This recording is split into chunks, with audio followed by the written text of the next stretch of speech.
السلام عليكم ورحمة الله وبركاته. زلزال تركيا وسوريا المدمر الذي راح ضحيته عشرات الآلاف. سمعنا قصصا عجيبة، خروج ناجين بعد أسبوعين من الزلزال، وخروج حيوانات أيضا من تحت الأنقاض حية.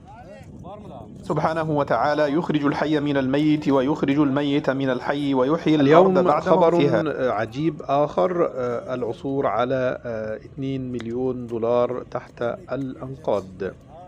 لكن في البداية لا تنسوا الصلاة والسلام على سيدنا وحبيبنا النبي محمد صلى الله عليه وآله وصحبه وسلم، ودعم هذا المقطع بالإعجاب والاشتراك في القناة ليصلكم كل جديد، الطقس والكوارث أولا بأول.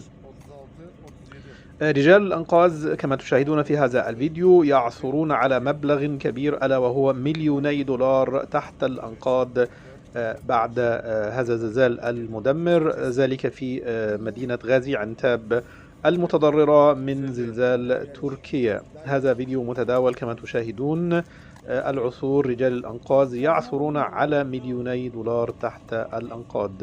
سبحان الله العظيم وبحمده. شكرا جزيلا، دمتم في أمان الله.